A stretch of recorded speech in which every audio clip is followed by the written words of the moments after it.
Circa has garnered mass media attention for being the first true dating app, and Myles Slayton turned down a position on Wall Street to build it. What Circa's trying to achieve is to be the first actual dating app. Circa shows profiles of people that you're most likely to match with in real life, your friends' friends. It was insane, like the difference about how many times a guy's swiping right and gets no love back to when a girl does it. It really is a game, right? It turns the whole concept of dating into this really immoral system, and that's just what we're trying to disrupt. What do you think are the biggest pain points from a dating aspect in our generation? 90% of people on dating apps in Gen Z fear rejection. Myles Slayton, I have a fun way to start off this podcast. So, my friend, one of my best friends, he hates dating apps. He can't stand them. He says if you're going to go on a dating app, number one, you're just looking for attention. Number two, it's just a one-night stand. Number three is he doesn't respect you. And he's been on it before, and he's like, I didn't like myself. I didn't respect myself at all. So my question to you is pitch my friend on why Circa's different. Yeah, well, the whole concept behind Circa was basically flipping the dating app industry on its head. I think calling dating apps is entirely incorrect, right? None of these typical standard industry-leading apps are intended to actually facilitate dates and relationships, right? Like you said, it's one night stand, it's all for image. You're swiping through 100 profiles a minute, really just for validation, right? Ghosting rates are so high on these standard apps that they're not even the dating apps, right? And so what Circa's trying to achieve is to be the first actual dating app. I think that if you look into the massive dating apps out there, they all target strangers, right? And that's why that ghosting is an issue, that catfishing, that lewd messaging. There's an issue, right? Because if you ask your friend or any of his friends, I'm willing to bet that they think that their next significant other isn't that stranger, right? It's some sort of mutual or friend of a friend in one of their circles. And that's what Circa is. Circa shows profiles of people that you're most likely to match with in real life, your friends' friends. There's a ton of other features that we implement to facilitate less lewd messaging because your reputation's on the line, right? Because your best friend is that mutual. You can't catfish once again because your best friend is that mutual. And ghosting is also down because once again, your reputation is on the line. So there's a lot of different ways that we combat the stigmas behind traditional apps. Yeah, that's what Circa's all about is, creating a dating app where if everyone's on the app, there's no need to be on the others. Okay, so it seems like the big selling point for you right here is it's all a thing from mutual friends. And correct. It actually makes sense because this is actually a funny story because that same friend, like we'd be talking and we're always talking about like, how am I going to find my future wife? Like he wants to get married before me, but he's like I'm 21, I'm moving to this city. Like there's no way I'm not trying to find my wife at work. Like, am I going to have to go to Pilates? Am I going to have to hang out in Trader Joe's? Like where am I going to find this? Run club, etc. It's funny too, because there's that running joke for guys and for girls, right? Like people are too busy to only have that sort of Friday night at the bar where you're telling your buddy, hey, can you bring along like your single friends or one of your girlfriends? Hey, can you bring along your friends, right? That's not a sufficient model. It's funny, but you look at that model, right? And you're like, hey, you ask your girlfriend from high school, do you have single friends to set me up with? Circa does that for you on your phone, right? Think about that 27-year-old banker who's working 100-hour work weeks, who doesn't have time to maybe meet someone on that Friday night appearance at the bar for 2 hours, right? You need a way to actually meet real people on your phone and your friends' friends, right? And that's what Circa's providing. And so essentially, how does it work? Because I did some reading and it's more exclusive, right? Like you have to, I'm sure you can explain it better than me. Yeah. So we kind of phrase ourselves as inclusively exclusive, meaning that anyone in the world can get on our app, right? It's not like Raya where they vet you and you have to be a certain type of person making a certain amount of money, every year. It's not like that at all. You just need 5 friends on Circa to get off the wait list, right? So in theory, everyone in the world could be on our app. So that's how we're exclusive, right? We're eliminating all the strangers because there are no strangers inside of your circle. right? It's first and second degree profiles that are connected through your phone book, right? So if you had my phone number, you would have access to all of my girlfriends, right? Because I have their phone number, right? Yeah. So then you could come to me and be like, hey, Myles, I just matched with Jessica. Should I go out with her on a date, right? And I can be like, no, stay away. She's crazy. Or I think you guys would get, along really well with each other, Anthony. Yeah. And so that way you're going into that date with a lot of confidence. Like, this could be my next, girlfriend. This could be something. And it's particularly important for the female side of things, right? Yeah. Where 40% of women are off of dating apps for safety reasons. You hear all these sort of horror stories, right? If a girl can go into a date and go ask me, hey, Myles, is Anthony normal? And I vouch for you, right? She doesn't have her guard up going into that date because me, as her best friend, vouch for you, right? So it's facilitating a much safer space, a much more confident space. It's really showing you the profiles of the people that you're most likely to match with long term.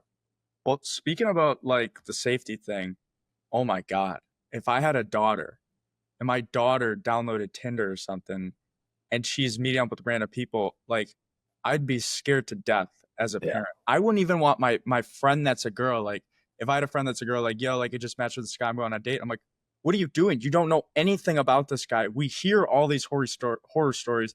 I'm also sure that you've heard more horror stories that I have. Like, does stuff pop up where you've heard like messed up stuff? Yeah. Well, to speak on your first point, it's crazy because like my girlfriends don't even go on dates on these apps anymore simply because they're like, I don't know who that person can be, right? I would never let my daughter anywhere near a Tinder or Hinge date unless someone was some sort of mutual, right? If you were able to go on Instagram and see they're connected to someone and you could vet them, etc.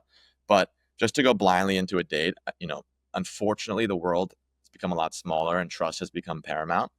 There is some fear mongering, but fear is real, and that's what we're trying to achieve, is getting rid of all of that nonsense. But yeah, to your second point, since starting Circa, we've seen a ton of people reach out to us with ridiculous dating stories from stranger-based apps, where, like I said, there's zero accountability. I'm happy to get into a couple of them. Yeah, let's hear what it is. Yeah. Well, I won't say the craziest one, but I think a funny one that popped up yesterday was there was a girl who had matched with a guy on traditional dating app, and they were getting along really well. Like, they had a lot of similar hobbies. They were from the same city, and they liked the same musicians. They apparently were at the same concert a couple of weeks back, and their conversations were very normal. And they're talking, they're trying to plan out a date. He's seemingly, once again, very standard, straight up guy, getting along well, chose a normal restaurant in New York City that most people would know on this pod if they are from New York. And I'm going to keep everyone anonymous, but we can call her Jessica for the story. Jessica arrives at the date early. Jack, I'll keep that name as the placeholder, confirm the reservation. She gets there. Jessica says a table for two for Jack. She's waiting at the bar. Jack hasn't arrived yet. She gets a drink. A couple minutes later, she gets a tap on her shoulder, and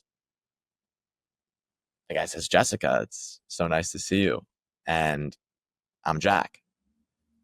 Jessica goes, you're not Jack. You look nothing like Jack. And it was just a completely different person. Wow. This guy was not from New York, did not go to a similar high school to her, did not have any of the same interests, was an entirely different looking person on every level.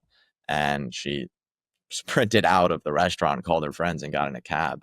There's way worse stories and way crazier that I've heard. I've heard, two guys show up to a date with a girl. I've heard that, not to get crazy, but I've heard a guy go on a date with a girl and he was waiting for the date and she ended up being a prostitute, right? Like, it's just like there's so many different issues where, as each one of these goes viral and you see this on Twitter or Instagram or wherever, people just have less hope that they're actually going to find someone on these apps, right? Like, no one is really going on these dates. They get the match and they're like, oh, that's cool. And they don't really act on it because of all of this, right? There's so many unknowns.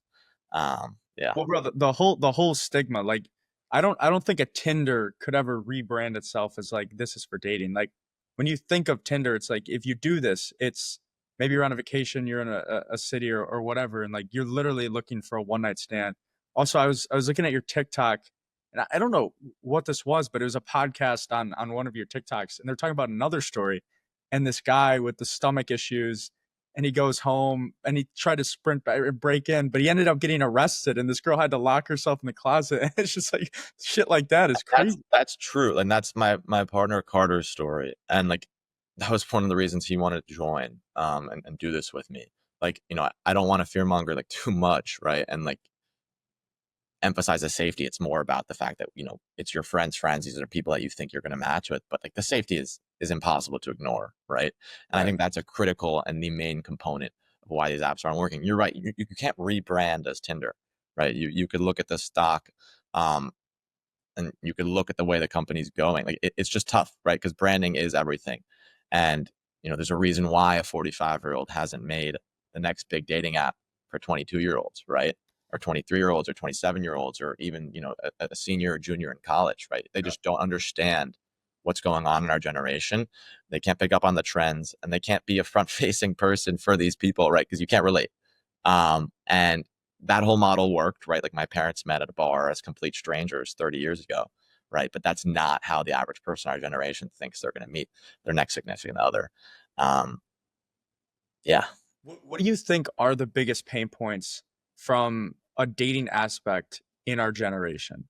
Yeah. So I think we've spoken about the sort of mutuals component of our app already and the stranger element, but I think the second biggest focus and the second biggest deterrent for traditional dating apps is actually the fear of rejection for people in Gen Z. 90% of people on dating apps in Gen Z fear rejection, which is crazy. That obviously means making the first move and shooting your shot. So there's a couple different issues with that. For men, it's oftentimes not knowing how to make the first move. I think COVID played a role. I think social media plays a role. People are less in person. People are more comfortable staying at home and don't know necessarily how to talk. And that's a massive issue. For women, it's simply not wanting to make the first move, right? There's a stigma behind letting the guy make the first move. And because both genders have that issue, you've seen celibacy rates in the country skyrocket, right? And people just don't know how to engage with one another. And we combat that through a couple different ways. The main way is our anonymous liking system. I'll use the name Jessica again. Let's say Jessica's profile appears. I go and like Jessica's profile. She receives a notification saying a mutual has liked your profile. The next time Jessica's on the app, maybe 2 or 3 days down the line, my profile, of course, discreetly would then appear. If she likes me back, as opposed to the match dropping instantly, where she would know that I made the first move, all matches drop at 8 p.m. Eastern Standard Time every single day. So that does a couple of things. A, you're shooting your shot in complete silence. You don't even know if you got rejected. No one knows who made the first move because the match doesn't drop instantly, right? And you can go and check out the mutuals way before that first date, providing that safety element. And the last part's the virality of that all, right? Like checking in on your phone every day at 8 p.m. Eastern. When I was in Georgetown, still in school, you could look into the library and see everyone at 8 p.m. on their phones, checking to see if they've gotten any matches. It's like Be Real. That it's like similar to Be Real. It's exactly what we tried to emulate. That sort of moment in time each day where everyone's on the phone because and checking to see if they have matches. Yeah. And how long have you been building this app? The idea came up with the idea roughly a year ago. Okay. I was working in banking and I was checking a lot of the public records, and a lot of different stats stood out to me as, there was a massive gap in the dating app market. I think that, yes, there's a stigma behind apps. My original thought was that people are too busy to only meet in person. There needs to be a way and an app to efficiently provide that on your phone. So that's where it started. And I quickly noticed, once again, a year ago today, roughly, that the top 10 dating apps in terms of market cap all targeted strangers. 40% of women were off of dating apps for safety reasons. People were still paying a ton of money, especially men, for subscriptions because these platforms are completely at an uneven playing field. There's just so many general issues and easy ways to combat that that I saw from polling friends even, right? Like I polled 2,000 of myself, Willie, and Carter, my co-founders, friends, not that we have like that many friends, but our general circles of people, and 88% of people chose that they think their next significant other is some sort of mutual over a stranger that they have no idea who exists, right? Like an 88% of people. So that was an immediate factor into why I started to build it. Originally had an outsourced dev team, but really started to construct it towards the end of last year, working through a Georgetown dev team, and went live roughly 3 months ago.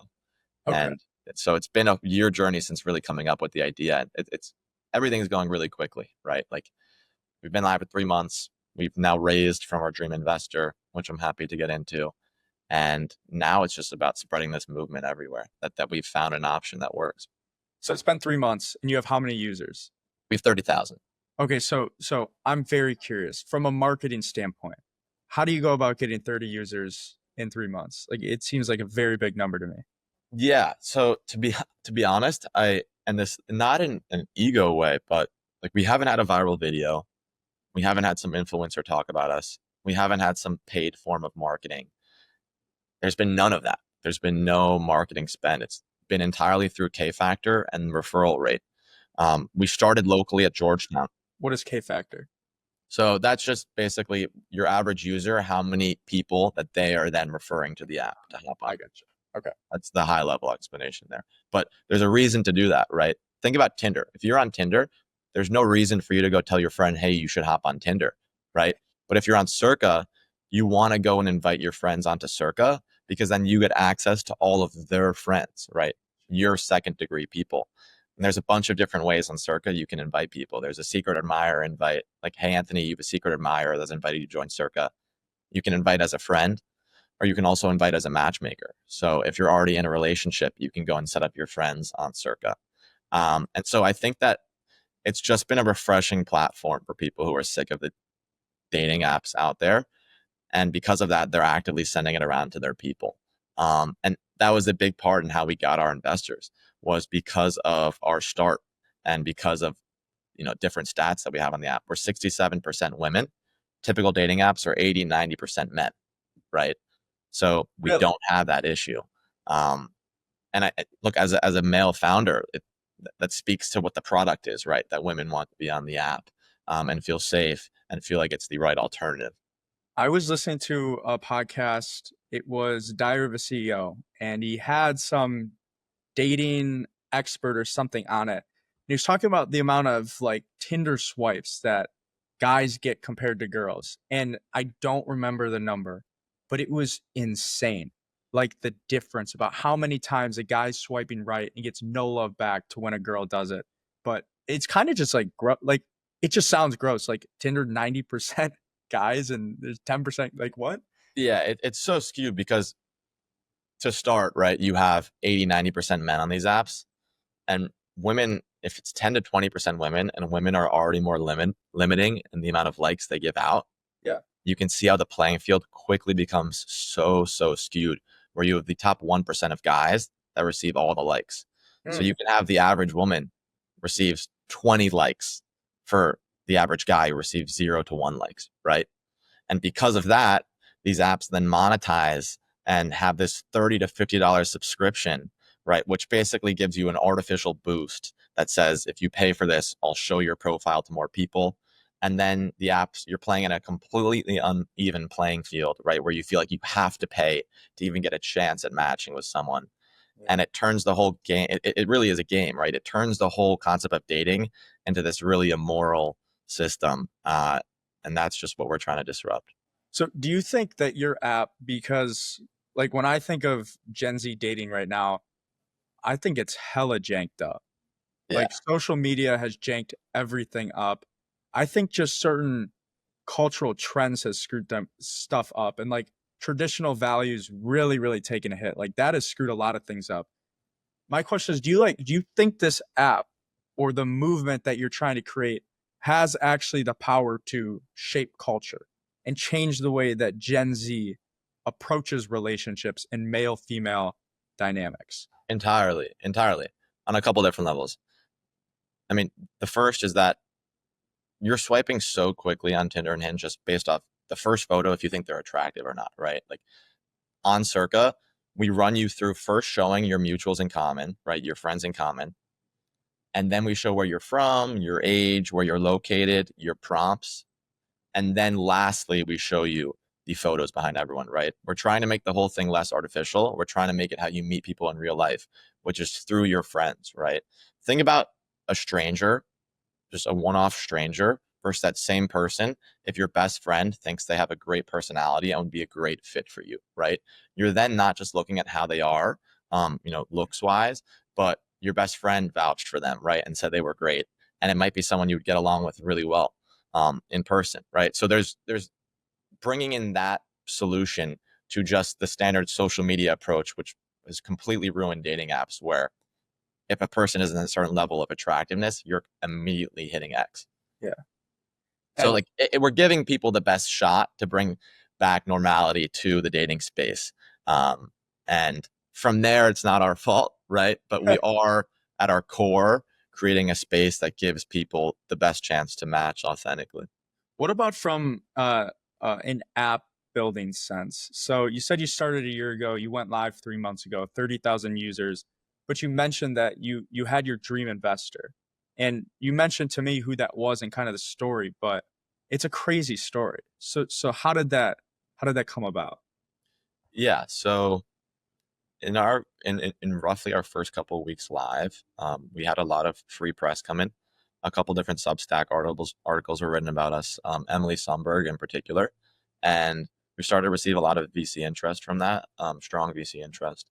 And we were hearing a lot of different offers. Some people were more interested in investing in a dating app at a time, and some you could tell were just sort of curious about where the space was going and where we thought the space was going.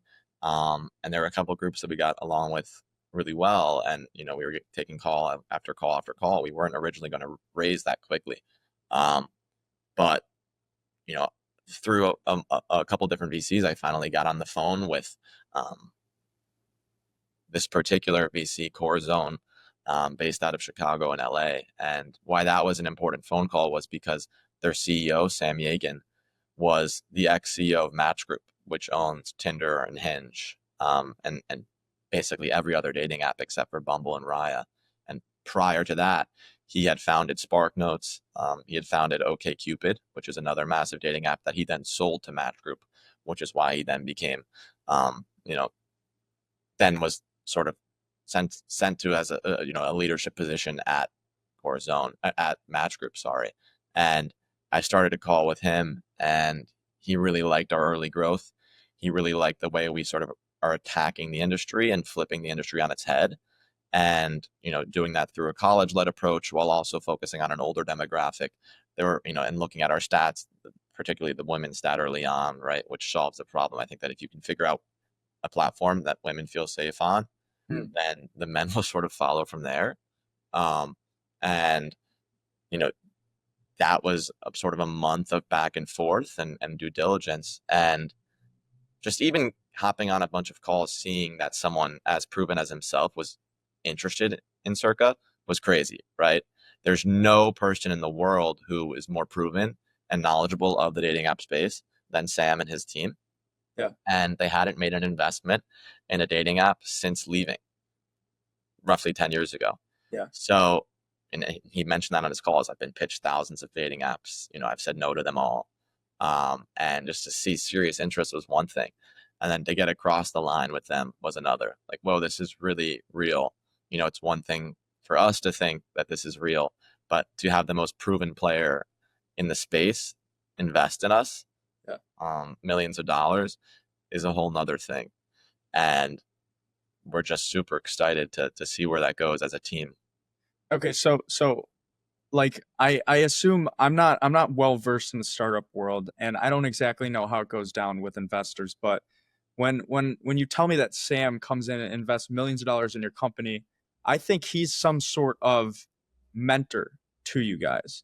So from an expertise level, like what is he bringing to the table that's going to be so beneficial for you guys? Yeah. Well, this actually may sound like a contradiction, but something that we were looking for in any investor that we brought on was someone to sort of let us rock, right? And like let us be ourselves, and someone who wasn't necessarily bearing over our shoulder every second. I'll bring that back to my first point. This is something I said to Sam, right? There's a reason why a 45-year-old hasn't made the next massive dating app for 23-year-olds. You can add that layer of expertise, but there's at its core, you know, a feeling that only someone our age can understand and what they need of a dating app You said for that to people him? our age, right? Yeah, of course. That's lit. You know, not in a very direct way, but it was something that Sam has completely and his team have completely understood is Yeah. that there is this push and pull with how overbearing you need to be, while also, you know, look, we know nothing, right? It's our first startup.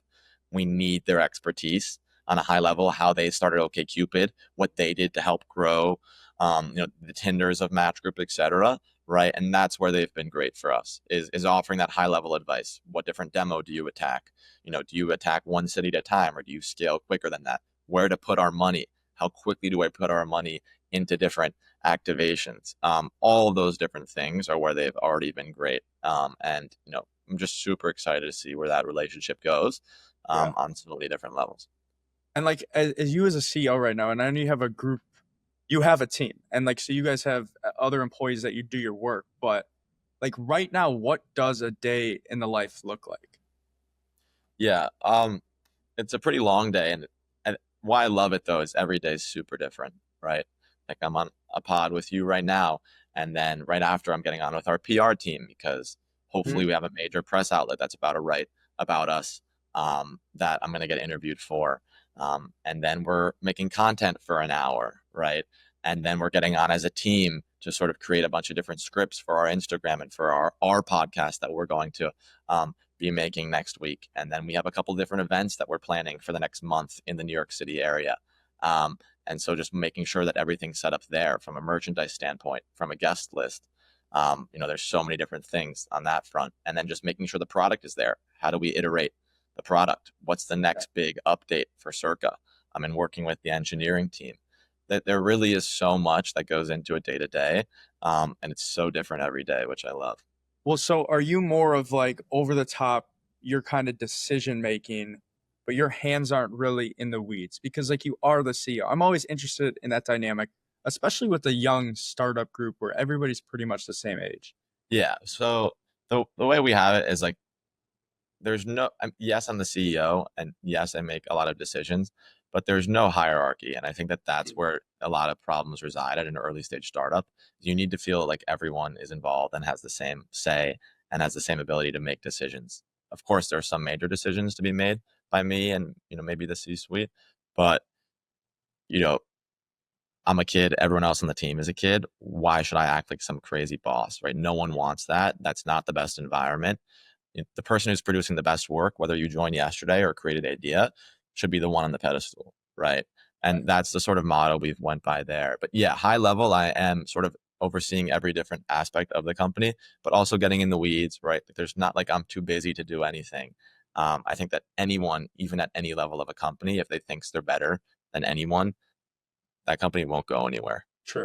So let alone a startup, what we basically went live with 3 months ago. So I'd be a crazy person if I thought that, you know, I could be hands off some certain things and let people go to work. Yeah. And before like getting into a little bit about yourself, I'm just curious because I was just in New York City. Holy cow, beautiful city. It's a lot of fun, very very high energy. Like you're walking around the block and you can just tell people walk with purpose. And me and my friend we went to STK. It's a steakhouse. I don't know if you've ever been there. Yeah. We were just Ryan Park, right? yeah, I don't really know the area, but sure, I'm sure it's by Bryant Park. So we're sitting down there and we're at this little two-person table, and we're very close to another two people right there. And we're just me and my friend are having a conversation, and then one thing led to another, and we just started a whole out chat to the group of people next to us. Turns out that we had a mutual connection. I asked this guy like, "Yo, you got to come on my podcast." We set something up with the podcast. It was a great conversation, but it's just like boom. That type of stuff happens in New York City. That doesn't happen for the most part in Milwaukee, Wisconsin. It doesn't happen in St. Louis. But from a startup perspective, what's it like being 20, 21, 22 years old, right out of college, building an app, entrepreneur in New York City? Yeah, it's funny. on the speed front, like everyone is faster in New York City. That's just sort of the way of life. And I do love that. And it's hard to want to escape that when you've been born and raised in it. But to be honest, in New York, and I think especially at Georgetown where I went to school, it's really pushed on you to become a banker or work in some sort of financial role right out of school. Um, and it's probably less entrepreneurial than you would assume. As I've started this journey with Circa, I've met a bunch more New York City based entrepreneurs, which I love. And that's probably been one of the coolest and most rewarding parts of this so far. But like leaving banking was definitely seen as a risk by a lot of people around me, right? Like I did banking in that junior summer job, um, and I enjoyed it, but I think I left that summer knowing that there was probably something that I could find that gave me more purpose. And I'd always been an entrepreneur in my past, and I thought going into senior year, this is the time to attack it. And I think that growing up in New York City and growing up fast, I definitely felt the freedom to go take that risk, but I wouldn't say it was the norm, exiting college, or even starting, a startup in college growing up in New York City. I think the more corporate path is typical. 100%. And that is the thing. Like you think of all these Ivies, great schools like a Georgetown, and you're like, okay, so everybody that's coming out of here is probably entrepreneurial and they're going to make the next big thing. That's not the case. Yeah, not at all. It's all pushed bank. They push you so much towards banking. They push you so much towards consulting, and that's your expectation. But to actually get the job, and you went to a very, very prestigious investment bank, like one of the biggest ones in the entire country, or the most difficult ones to work for. Like, what's going through your mind when you're sitting there and you're like, I think I'm actually going to turn down the return offer and just build a startup out of nowhere? Because I can't believe that's a super easy decision. Yeah. Well, I think everyone's different, right? I think that some people can put their head down and sort of see an end goal from day one and work and work and work years on end.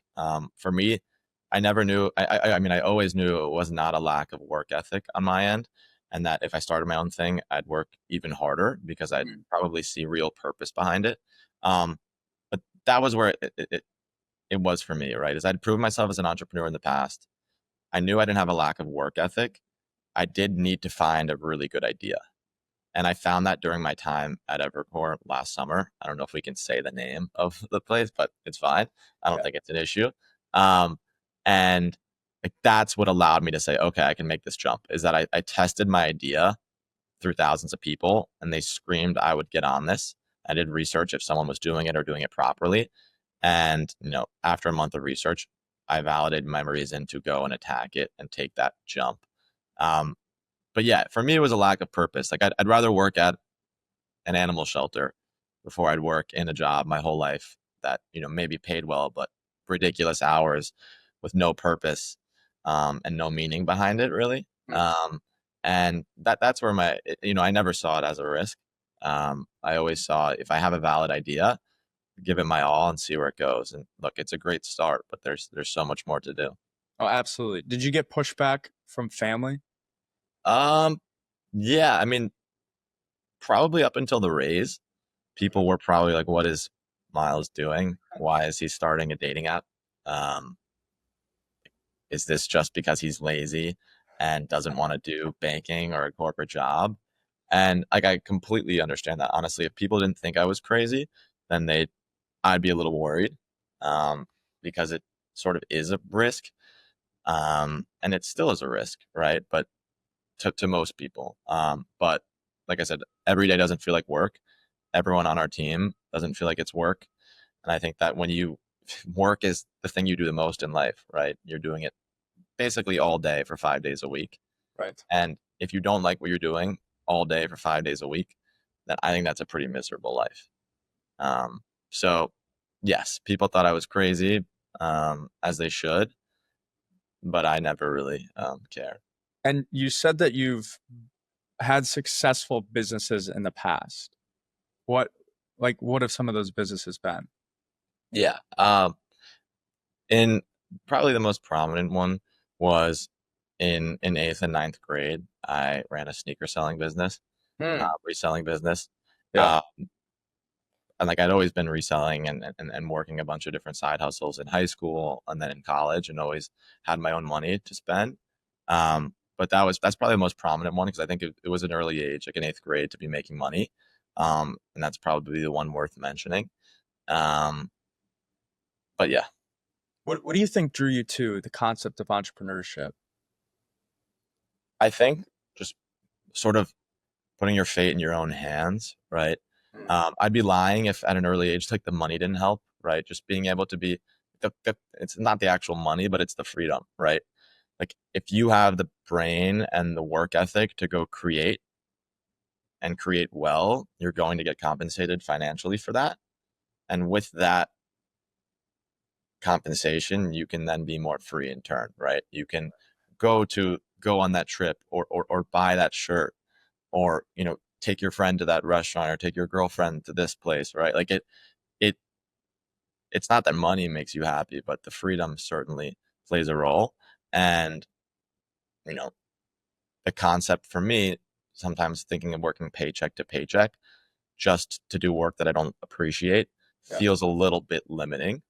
And I think just because my whole family on both sides had always been entrepreneurs as well, I did kind of have that bug. And it sounds super corny, but I do firmly believe you either have that bug or you don't. It's sort of inside of you from the start. And, I'm happy that I do have it. And so the whole freedom aspect, this past weekend when I was in with New York, first of all, everybody that I swear to God, everybody that's doing great things right now at a young age, they all did sneaker resale, bro. Like the kid I was just with, he I don't know if you've ever heard of the Sire. Have you ever heard of the app Sire? It's essentially like this kid Ethan Williams, he did sneaker resale, but the biggest issue is like shipping. It was like more expensive. So he went and got a huge bulk shipping deal with every single UPS, whatever it is, and created this app to allow sellers to sell through his rates. Very successful. He started off with sneaker resale. Rajan, the kid who's building luxury cabins, sneaker resale. Every single person. He's the man. He is the boy. Have you connected with him? Yeah, I hopped on the phone with him for 15 minutes a couple of days ago. He's the absolute best. He is a G. And so Top we just recorded a podcast with him. That's coming out. But anyway, on the topic of freedom, when I was with New York with all these kids, they were all running their own businesses. It's just like it's the life, bro. At the drop of the hat, they can go and do this experience and travel somewhere new. They're still working, they're on the phone, they're doing all this stuff. But then you go and you bring friends with. And I think one thing that you mentioned is like you can deliver experience and pleasure to other people, which I think it's truthfully one of the coolest things on the planet. Totally. And like sneaker reselling is one thing to like, have someone happy. I mean, who knows whether they keep the shoes or they try to go flip it again. But like that's the coolest part with Circa is people are dating already because of the app, right? There will be people that get married because of Circa. There will be people that have kids because of Circa. Like that thought at its core is insane to me, right? That what we're building will actually have people that become married and have kids and create lives around what we're creating. And I think that there's nothing you can build that can recreate that. Dude, I didn't even think about that. And it's actually, you know what that does? I think like as humans, you can be achievement oriented and achievement or success oriented, like you're building up yourself. But I think that motivation can only go so far to a point where then you're like, do I really need a couple extra 100,000 or million? Like, what's the happiness going to give me? But when you're doing something so big picture, that's legitimate. Like changing lives is an understatement because you're creating lives. We're also not even like monetizing, right? Because we don't need to give artificial boosts because it's an even playing field on Circa. We're not looking to make that extra buck. We've had more people dating on Circa than dollars made, right? Okay, so that's what I was wondering. So I know how a Tinder or some of the other people, they make money, but if you're not going to monetize, where does revenue come in from? Yeah, so we're not looking to make money right now at all. We're just looking to scale. That's something that we'll come back to down the line. But even when we do, or if we monetize, it would not have to be the same way that a Tinder or a Hinge monetizes, right? Where basically everything you buy is a boost for your profile to be seen more. We never want to do boosts. For example, one way we could monetize is add extra searches, right? What a search does on Circa, think of a search on Instagram, right? Everyone has 4 or 5 crushes at any moment in time. as opposed to waiting days, weeks, or months for a profile to pop up on Circa for you to like. You Yeah. can search in their name and send them that like, right? So that plays into patience, yes, but it's not the sort of, boost my profile for an hour or give me a super like on someone to be seen, right? We don't have to play that, BS game. It's just all sort of tertiary to what the app represents in the ways that we would monetize. Yeah. But yeah, entirely different. It's all about scale. You you can get looks for an investment, or to be bought out or whatever that may be, without that monetization component if you show an eagerness for people returning to the app consistently, and scalability. I also saw another interesting feature. You'll ban people if they screenshot on. How does that work? Yeah, so that plays into just the overall comfortability of the app and safety. We want people to feel secure, right? Like Tinder has a filter where you can legitimately turn off all of your mutuals because you don't want to be seen by your mutuals. And we're trying to flip the stigma. Think about Instagram, for example, right? You post your best photos on Instagram, right? You post your best photos on a dating app. You post your photos on Instagram to mutuals. You post your photos on Circa to mutuals. What in the world is the difference? There's no difference, right? So it's attacking that stigma. And how do we do that? We add that layer of cushion through the no screenshotting or screen recording, which just makes people more comfortable. I think that's a fire idea. When I saw that, I immediately said holy cow, because one of the stigmas with a dating app is, and it's just the way it's going on right now. It's yo, if this girl's on Tinder, what is she doing? You can't respect her because she's just looking to hook up. Same thing with the guy, because that's just the way the trend is. But to also offer that element, I think that's lit. But then also on the topic of entrepreneurship, I know that risk is a huge factor. Risk, challenges. Just with Circa, what is the biggest challenge that you've faced so far, and how have you worked to overcome it? That's a really good question. Honestly, I would say where to park our cash. That's the biggest thing. Obviously, we just received the money, and there's a bunch of different activations that we're going to do. But I think that we've had this great start, and there hasn't really been a difficult part of the app per se. It's now, and it's all good problems to have, right? Like, for example, the most difficult thing the first month was, how do we not have the app crash because we had too many users, right? So building out the dev front would have maybe been my answer on the first couple weeks, right? But now that the app's super stable, we know the ways we want to change it in the future. That's no longer my answer. My answer is probably being, where do we park this cash in the most efficient way possible? And how do we do so in a way that we don't have to necessarily raise a ton of money again? Maybe not even raise at all, depending on how quickly we scale, right? So that is the thought process we're going through. Is on a marketing level, I think that the way brands scale and the way companies scale is changing as we know it right now. Paying an influencer doesn't make a lot of sense, right? Paying for in-person advertisement or paying a TV channel for an ad or a commercial doesn't make a lot of sense. So really finding the ways to get the best bang for our buck is probably the biggest challenge right now. And so when you say park cash, what does that mean? You're talking about in where to put our money and what to put our money into. Oh, okay, so you're talking about spend. Yeah. Like ads and that stuff. Yeah. Okay. I mean, yeah, it sounds like a good question to have. Or not a good question, a good problem to have. So what is the vision for this company? Let's think 5-10 years down the road. Yeah, well, there's a couple different visions. We want to scale like crazy. I firmly believe that if everyone is on Circa, there's no need for these stranger-based apps that are so immoral, unless, of course, you want to meet a stranger, right? So I think on a high level, it's just spreading this not just to the U.S., but there's a couple countries as well that we really want to target that have massive safety issues, that use a lot of American products aggressively. For example, Brazil, right? Facebook's second biggest marketplace and second biggest user base after the U.S. is Brazil. Okay. They need Circa in Brazil, where people don't really trust their dates because of a lot of different reasons. I'm speaking to my friends from Brazil. They've echoed that a lot. But also the concept of mutuality aside from just dating, right? I think that the world is getting smaller, unfortunately. It's more polarizing than ever.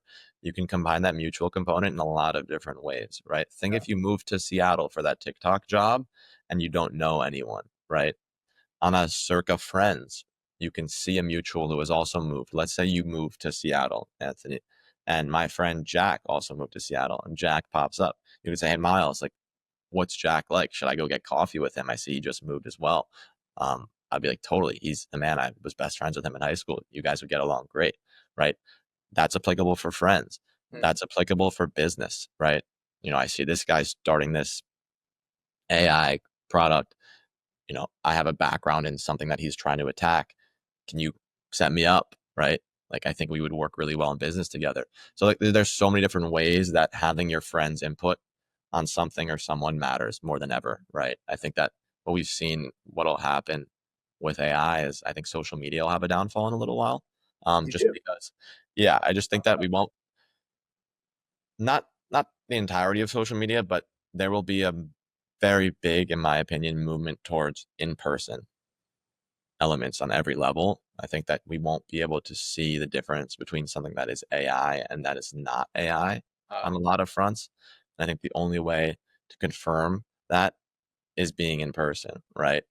And AI will get so good in so many different sectors that the in-person element of dating and beyond will become so incredibly important because it's a prove it factor on a lot of fronts.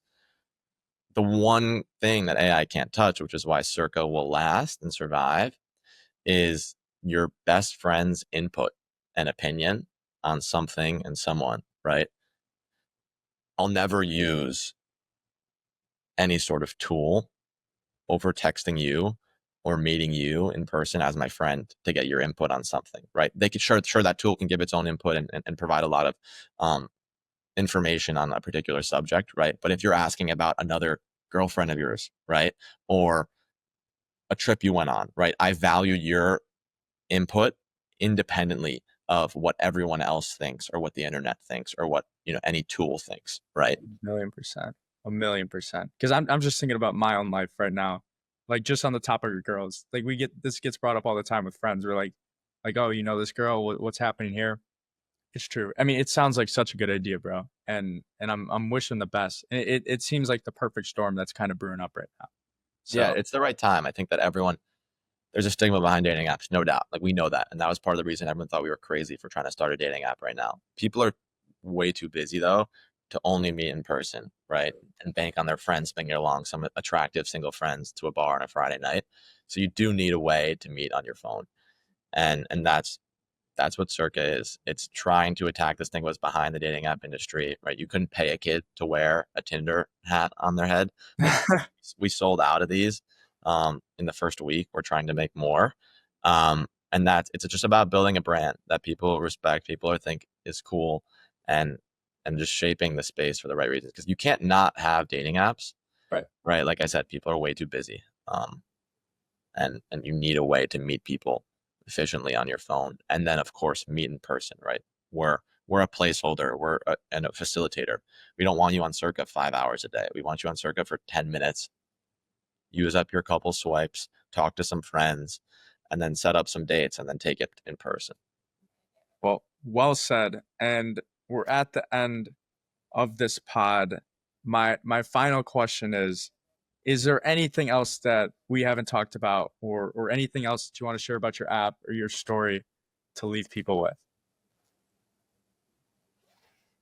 I mean, truthfully, without shamelessly plugging, I think that if you're tired of dating apps and you're single and you don't know where to look and you've been battling on a bunch of different fronts, I think you should give Circa a try. It's working for my friends. People are already dating, people are already matching. It's eliminating a lot of the issues with traditional dating in Gen Z and millennials. And, even if you don't want to join, send it to your friends because we're solving a lot of problems. And the bigger we get, I think that, the less of an issue we will have with dating apps and celibacy rates and dating in general. Well said. It's a big problem. With that being said, Myles, thank you so much for coming on.